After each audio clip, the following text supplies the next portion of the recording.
So tell us now, can men and women, can boys and girls, can they be friends? Can the girl like have this confidence that, look, I'm just going to hang out with the guy, and you know, the girls, they're jealous of me, you know, they give me a problem. He's nice to me, actually. He praises me. He's always telling me sweet things. He's so nice, you know. I'm not going to do nothing with him. We're just hanging out. Can this happen? Is this I mean, can it happen? It's happening.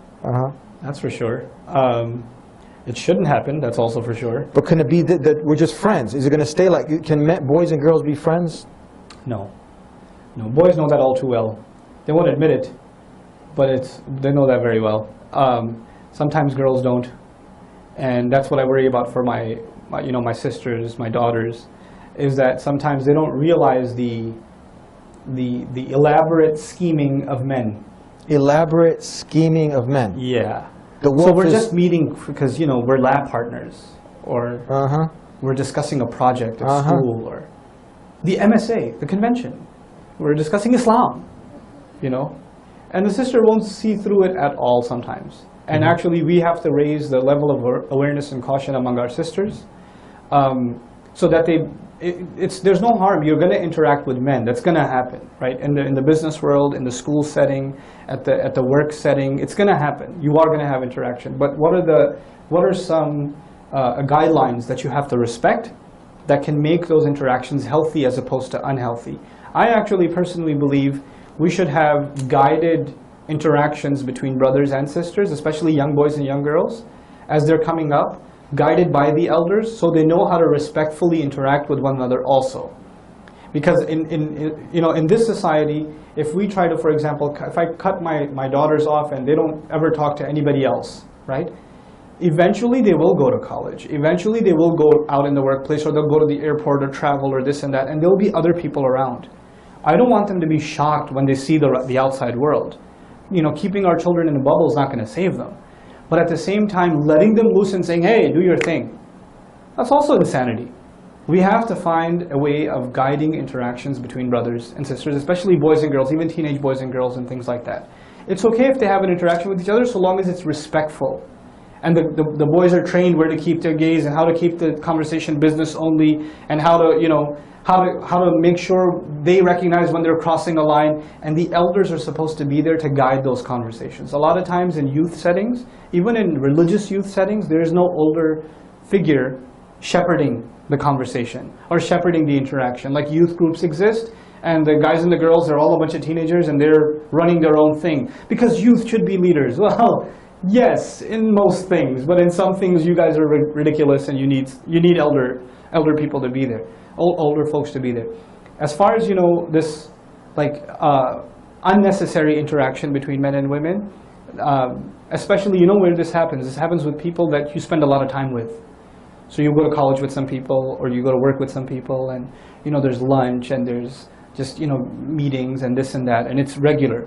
And what that does, it gives shaitan an opportunity to maybe not convince you one time, but hammer away at you 1% at a time. And it adds up, you know, until it becomes a very, very big problem. Just the other day, I got a phone call. It was one of the most, it was a very typical phone call. Usually I don't take these kind of phone calls, but this time I just said, I was in a bad mood, so I took it. So, guy calls me, says, you know, I'm going to this college, and there's this girl, she takes all the classes I take. Actually, it's the other way around, I'm pretty sure, but it's nice that he put it that way, you know. So she takes all the classes I take, yeah, And, you know, we discuss classes and work and career, because she's in the same major. You know, we've been talking for a couple of years. I haven't done anything wrong. I was like, yeah, sure you haven't. And then he says, you know, but she just told me the other day that, you know, she's considering a proposal. And my heart sunk. And I don't know what to do. What should I do? And this guy is like in just this deep shock that she proposed. Like, did you propose to her? He goes, no, we were just friends. I didn't realize we were more than that until she said there's a proposal. So the heart started getting attached. Yeah. And I said, dude, what do you want to do? You just told him like yeah, that? Yeah, what do you want to do? You want to marry her? Talk to her parents. Go. But there's already another proposal, and I think she likes the guy or something. I don't even see life is worth living anymore, and blah, blah, blah. And I was like, okay, here's the first thing you do. Go tell your parents. And he's like, 21, 22 years old. I tell him, go tell your parents. And he says, no, I can't, they'll kill me. And I said, okay, so you can't live without her, but you're not man enough to tell your parents. No. Why were you spending so much time with her? I just liked her, she was a real friend, she used to listen to me, blah, blah, blah, all this stuff. Look, if you're gonna go around, did you know religiously, I asked him flat out, did you know religiously what you're doing is wrong? Going out with her and sitting and having fries at McDonald's is wrong. You knew that or no? Yeah. Well, now you know why Allah says don't do it, because it hurts. You know, there are consequences of this in the akhirah, but emotionally people get scarred. People get really messed up. And they don't realize the price they pay emotionally even in this world. I would argue even, it's not fair to the people that these kinds of individuals will eventually marry. Because they're not emotionally attached purely to the person they married. Their mind is somewhere else and they're reminiscing about somebody else, you know, and it's not fair to another person. So even from an emotional point of view, it's unfair, you know. Yes. The other thing is, in this culture of dating and, you know, seeing somebody and then not seeing them, now you're seeing somebody else and things like that, you just learn to become insensitive to other people's feelings. You just, at the end of the day, you just turn into a customer looking out for yourself. First time a guy gets dumped, he's depressed. The next time he's like, I'm going to be the one doing the dumping, you know. So he's just, I'd rather not be hurt myself. I'd rather, you know, be dishing out than taking, you know. Yeah. So you just become more and more inhumane. And that leaves you incapable of having a family. Because at the heart of family is love and compassion and courtesy and worry about somebody else.